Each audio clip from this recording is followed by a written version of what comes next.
कन्नौज का त्रिपक्षीय संघर्ष। कन्नौज का त्रिपक्षीय संघर्ष आज हम इसे पूरी तरह से कंप्लीट कर लेंगे। आज की वीडियो में हम सिर्फ कन्नौज के त्रिपक्षीय संघर्ष के बारे में पूरी तरह से एक वीडियो में पूरी तरह से ख़त्म कर देंगे, ठीक है। अब कन्नौज के त्रिपक्षीय संघर्ष में भाग लेने वाले 3 वंश थे। कौन कौन से? तो पाल वंश, प्रतिहार वंश, राष्ट्रकूट वंश। पाल वंश, प्रतिहार वंश, राष्ट्रकूट वंश। कौन कौन से? पाल वंश, प्रतिहार वंश, राष्ट्रकूट वंश। इन्हें हम भारत के नक्शे में एक बार देख लेते हैं कि कौन किस स्थान पर था। तो प्रतिहार वंश इधर के देख सकते हैं, इधर है। पाल वंश की स्थिति यहाँ पर आप देख सकते हैं और राष्ट्रकूटों की स्थिति आप देख सकते हैं। पाल वंश के बारे में शुरुआत करते हैं और हमारे पढ़ने के तरीके थोड़े अलग हैं, तो हम बता दे रहे हैं पहले किस तरीके से हम पढ़ाई करेंगे। पाल वंश के बारे में थोड़ी थोड़ी जानकारी इधर लेंगे, फिर प्रतिहार वंश के बारे में थोड़ी जानकारी लेंगे, केवल परिचय, और राष्ट्रकूट के बारे में थोड़ी परिचय कर लेंगे, ठीक है। पाल वंश सबसे पहले त्रिपक्षीय संघर्ष में भाग लिया और पाल वंश से भाग लेने वाले राजा धर्मपाल थे। उपाधि राजा धर्मपाल की उपाधि परम सौगात, उत्तरापद स्वामी, शंकर, विक्रमजीत, परमेश्वर था। 1 2 3 4 5 उपाधियाँ और हो सकती हैं कि शायद 1-2 उपाधि और प्राप्त हो उन्हें। इन्होंने सोमपुरी विहार की स्थापना की। नालंदा विश्वविद्यालय के लिए इन्होंने 200 गाँवें दान में दिया। 200 गांव दान में दे दिए कि यहाँ पर आप नालंदा विश्वविद्यालय को बनाइए। और अगर बात की जाए कि स्रोत क्या है, इनके स्रोत, तो इनके साहित्य के भी स्रोत मिलते हैं और पुरातत्व के भी स्रोत मिलते हैं। साहित्य के क्षेत्र में रामचरितपाल, जिसे संध्याकर नंदी ने लिखा है, ये साहित्य के क्षेत्र में इनका स्रोत है। और पुरातत्व की बात की जाए तो पुरातत्व के हिसाब से भी हमें स्रोत प्राप्त हुए हैं। खालिमपुर अभिलेख, जिसे धर्मपाल ने बनवाया था, ये पाल वंश के राजा थे जिन्होंने कन्नौज के त्रिपक्षीय संघर्ष में सबसे पहले भाग लिया था। और दूसरा है मुंगेर अभिलेख, जो कि देवपाल के बारे में बताता है। बादल स्तंभ लेख नारायणपाल के बारे में बताता है। इन सभी के बारे में हम डिटेल में चर्चा करेंगे, अभी परिचय मात्र है। संजनपुर ताम्रपत्र अभिलेख, अमोघ वर्ष, जो कि राष्ट्रकूट शासक है। एक अभिलेख और है, यहाँ पर आप देख सकते हैं, रुकिए अभी हम क्लियर कर दें। हाँ, राघनपुर अभिलेख, गोविंद तृतीय, जो कि राष्ट्रकूट वंश का है। इसी ने या इसके बारे में इसमें हमें जानकारी प्राप्त होती है। अब चलते हैं, थोड़ा परिचय प्रतिहार वंश से भी कर लेते हैं। प्रतिहार वंश में भाग लेने वाले त्रिपक्षीय संघर्ष में वत्सराज थे। और प्रतिहारों की एक खासियत है कि ये अपने आप को लक्ष्मण भगवान के पूर्वज मानते हैं। और वास्तविक संस्थापक अगर बात की जाए प्रतिहार वंश की, तो वास्तविक संस्थापक नागभट्ट द्वितीय थे। सबसे पहले इसी ने कन्नौज को जीता और राजधानी भी बनाया। स्थान अयोध्या में। प्रतिहार वंश कहाँ पर था? अयोध्या में था। प्रारंभिक राजधानी कहाँ पे थी? उज्जैन।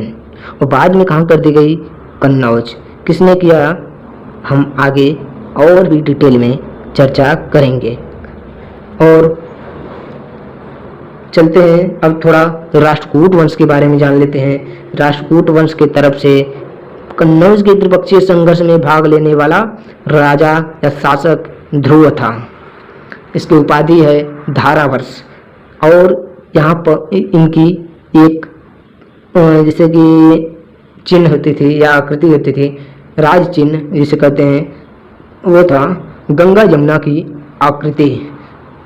राष्ट्रकूट के पहले राजा जिसने भाग लिया, मैंने पहले ही बता दिया कि इन्होंने राष्ट्रकूट के सबसे पहले राजा हैं जो भाग लिए कन्नौज के त्रिपक्षीय संघर्ष में। ये वादामी चालुक्यों के सामंत थे।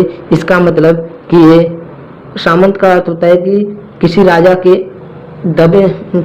के यहाँ रहे होंगे, लेकिन थोड़ा ये दबे स्वरूप में, जिससे कि ये सामंत के रूप में गुलाम टाइप के रहे होंगे, जो कि बादामी चालुक्यों के गुलाम या सामंत थे। राजधानी कहाँ पर है थी उस समय ये राष्ट्रकूट वंश की? तो राजधानी उस समय मान्यखेत थी, जो कि कर्नाटक में पड़ता है। और राष्ट्रकूट वंश की एक भाषा भी थी जिसे राजकीय भाषा कहते हैं, वो थी कन्नड़ भाषा, कन्नड़।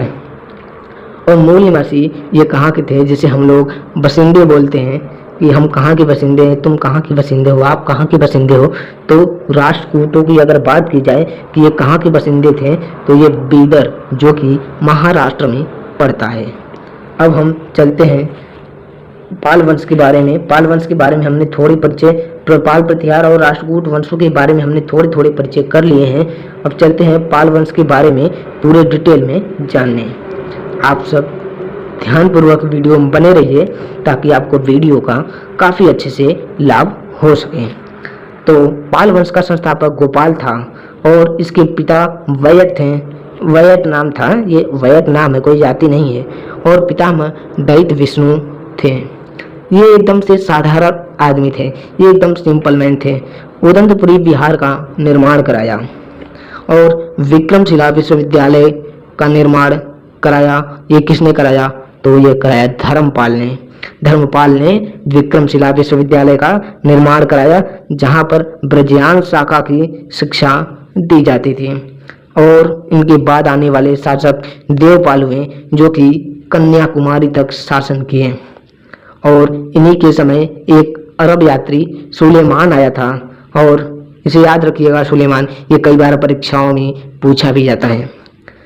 देवपाल के पुत्र विग्रहपाल, जो कि 554 ईस्वी में मारे गए, और विग्रहपाल के पुत्र नारायणपाल, पाल वंश के विग्रहपाल के पुत्र नारायणपाल, जो कि पाल वंश के अंतिम शासक या अंतिम राजा हुए। और इनके वंश के बाद, इनके पतन के बाद, इनके स्थान पर सेन वंश का उदय हुआ। अब चलते हैं प्रतिहार वंश के बारे में डिटेल में जान लेते हैं। प्रतिहार वंश, यहाँ पर प्रतिहार वंश है, हम सीधा नीचे आएंगे। अब देखिए प्रमुख राजा हरिश्चंद्र या नागभट्ट प्रथम भी इन्हीं को बोला जाता है, और इन्हें संस्थापक भी कहा जाता है। किसका संस्थापक थे? तो ये संस्थापक थे, इसके प्रतिहार वंश के संस्थापक थे। और इनके बाद होने वाले शासक प्रतिहार वंश के वत्सराज, और इन्होंने ही, याद रखिएगा, इन्होंने ही कन्नौज के त्रिपक्षीय संघर्ष में भाग लिया। और इनके बाद बनने वाले शासक नागभट्ट द्वितीय, इन्हें वास्तविक संस्थापक भी कहा जाता है, और क्योंकि ये महावीर पराक्रमी राजा थे, और इन्होंने कन्नौज को जीता और उसे राजधानी भी बना लिया। तो याद रखिएगा कि कन्नौज को राजधानी किसने बनाया? तो नागभट्ट द्वितीय ने कन्नौज को राजधानी बनाया। कहाँ का बनाया? प्रतिहार वंश का बनाया। अब बारी आती है मिहिर भोज। नागभट्ट के बाद बनने वाले राजा मिहिर भोज, जो कि सर्वाधिक प्रतापी शासक थे, और इनके बारे में एक बहुबा अभिलेख है, जिससे इनके बारे में पूरी जो है कि हिस्ट्री मिल जाती है।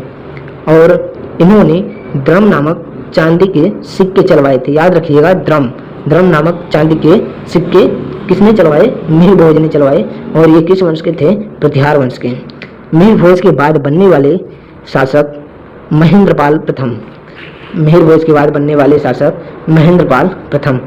इनका एक दरबारी था जिसका नाम था राजशेखरम, और उसका विवाह किससे हुआ? अवंती सुंदरी से हुआ। ये बहुत इंपॉर्टेंट तो नहीं कर सकते, मगर हाँ, याद करने के लिए याद कर लीजिएगा। महेंद्रपाल प्रथम के बाद बनने वाले राजा महिपाल हुए, जो कि 913 से 945 ईस्वी तक अपना शासन किए। अल मसूदी महिपाल के समय ही आया था, और महिपाल, इनके बारे में बहुत ज़्यादा कुछ है नहीं, इसलिए ज़्यादा नहीं पढ़ना है। महिपाल के बाद राज्यपाल शासक बना, जो कि महमूद गजनवी एक बार आया था इसी के समय में, और आक्रमण किया, और राज्यपाल डर के भाग खड़ा हुआ। जब ये बात विद्याधर चंदेल, जो कि चंदेल वंश का था, उसे मालूम पड़ी कि वहाँ पर राज्यपाल भाग चुका भाग चुका है, तो वो काफ़ी क्रोधित हुआ और गुस्से में आकर राज्यपाल को मार डाला, उसकी हत्या कर डाला। और राज्यपाल के बाद बनने वाले शासक त्रिलोचन पाल हुए, जो कि राजा बने। और त्रिलोचन पाल के बाद अंतिम शासक, अंतिम राजा यशपाल बने, जो कि अंतिम राजा थे। इनके बारे में बहुत ज़्यादा कुछ है नहीं, तो इन्हें यहीं तक केवल याद रखिएगा कि प्रतिहार वंश के अंतिम शासक यशपाल थे। अब चलिए चलते हैं राष्ट्रकूट वंशों की तरफ। राष्ट्रकूट वंश यहाँ पर है। परिचय के बारे में हमने देख लिया है, बाकी आती है प्रमुख राजा, इनके बारे में हम देखते हैं। राष्ट्रकूट वंश के संस्थापक दंती दुर्ग थे और इनके बारे में बहुत कुछ नहीं है, बस ये संस्थापक थे, इतना याद रखिएगा। कृष्ण प्रथम राजा बने और इन्होंने एलोरा के कैलाश मंदिर का निर्माण करवाया। एलोरा के कैलाश मंदिर का निर्माण किसने करवाया? तो कृष्ण प्रथम ने करवाया। कृष्ण प्रथम के बाद बनने वाले शासक ध्रुव हुए, जो कि त्रिपक्षीय संघर्ष में, कन्नौज के त्रिपक्षीय संघर्ष में भाग लिए थे। और राजा ध्रुव के बाद बनने वाले शासक गोविंद तृतीय, ये बहुत ही प्रतापी, पराक्रमी, वीर, बलशाली राजा शासक बने। इन्होंने हिमालय तक अपना साम्राज्य फैलाया। और गोविंद तृतीय के बाद बनने वाले शासक अमोघ वर्ष में, जो कि अल्पवयस्क थे। जब ये राजा बने तो ये काफ़ी अल्पवयस्क थे, इनका उम्र काफ़ी कम था। और ये जैन धर्म के एक तरह से कह सकते हैं मतानुयायी, ये जैन धर्म के थे, जैन धर्मावलंबी थे। और कन्नड़ भाषा के 3 कवि पन्न पुन रन, ये 3 कवि इनके दरबार में रहा करते थे। कवि राजमार्ग पुस्तक की रचना की किसने की? अमोघ वर्ष ने कवि राजमार्ग पुस्तक की रचना की। इससे पता चलता है कि एक तरीके से यह भी अंदाजा लगाया जा सकता है कि अमोघ वर्ष एक कवि भी रहा होगा, एक लेखक भी रहा होगा। और इनके दरबारी का नाम जिमसेन महावीराचार्य था। संजन ताम्रपत्र अभिलेख से इनके बारे में पूरी जानकारी मिलती है। अब अमोघ वर्ष के बाद बनने वाले शासक राष्ट्रकूट वंश के इंद्र तृतीय हुए। इनके समय अलमसूदी भारत आया और इंद्र तृतीय का समयकाल 914 से 922 ईस्वी तक है। और इन्हीं के समय में ही वो अलमसूदी भारत आया था। और इंद्र तृतीय के बाद बनने वाले शासक कृष्ण तृतीय हुए, जो कि चोल वंश के राजा परांतक प्रथम को हराए, जो कि बुरी तरह से हार गया। और कृष्ण तृतीय अपने आप को एक उपाधि देते हैं, एक उपाधि पाते हैं अकाल वर्ष। याद रखिएगा, कृष्ण तृतीय का उपाधि क्या था? तो अकाल वर्ष। कृष्ण तृतीय के बाद अंतिम शासक कर्क द्वितीय होते हैं, जो कि एक तरह से अंतिम शासक होते हैं। कर्क द्वितीय को तैलक ने हराकर कल्याणी के चालुक्यों की स्थापना की। याद रखिएगा, कर्क द्वितीय इनके ये भी द्वितीय वाले हैं और तैलक द्वितीय इनके पास भी द्वितीय है। इससे याद रखने में और आसानी भी होगी। कर्क द्वितीय को किसने हराया? तैलक द्वितीय, और हराकर कल्याणी के चालुक्य की स्थापना कर दी, जो कि स्थापना किया। और वेंगी के चालुक्य, यहाँ पर 2 गवर्नर भी रखे, जिसमें गुजरात के चालुक्य और वेंगी के चालुक्य कहते हैं। आइए कन्नौज के बारे में हम एक डिटेल में, बहुत शार्ट में, अब डिटेल में नहीं चलेंगे, बहुत शार्ट में अगर बात की जाए, बहुत ही शार्ट में, तो शार्ट में है। यहाँ देखिए, यहाँ पर कन्नौज, ये बहुत आसानी से इसे याद रखिएगा, ये बहुत अच्छे से याद हो जाएगा। कन्नौज को पहले महोदय नगर कहा जाता था, जिसे महोदय श्री भी कहा जाता था। और कन्नौज पर हर्षवर्धन का राज्य हुआ। हर्षवर्धन के बाद यशोवर्धन का राज्य हुआ। यशोवर्धन के 2 पुत्र हुए, भवभूति जो है कि ये पुत्र नहीं है, भवभूति पुत्र नहीं है, ये हैं वो कवि हैं, इनके दरबार में रहने वाले हैं भवभूति और वाकपति।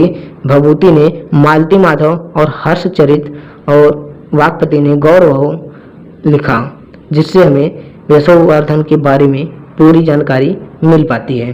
और यशोवर्धन के बाद आयुध वंश आया। आयुध वंश के राजा इंद्रायुध हुए, जो कि धर्मपाल ने, या तो धर्मपाल के हिसाब से सही नहीं था इंद्रायुध, तो धर्मपाल जो है कि आक्रमण किया और आक्रमण करने के बाद चक्रायुध को यहाँ का राजा बनाया। अब कन्नौज का त्रिपक्षीय संघर्ष यहीं पर शुरू हुआ, जिसे हमने यहाँ पर पूरी तरह से डिटेल में देखा। अगर वीडियो अच्छा लगे, अगर आपको लगता है कि हमारी मेहनत हुई है और हमने आपको अच्छी कंटेंट प्रोवाइड की है, तो आप वीडियो को लाइक कर सकते हैं और अपने मित्रों को या अपने साथी वगैरह को इसे शेयर भी कर सकते हैं। हाँ, अगर सब्सक्राइब की बात की जाए, अगर आप सब्सक्राइब कर लेते हैं तो हम जब भी वीडियो अपलोड करेंगे तो वीडियो सबसे पहले आपके पास पहुंचेगा, तो आप सब्सक्राइब कर लीजिएगा। धन्यवाद। Thanks for watching this video.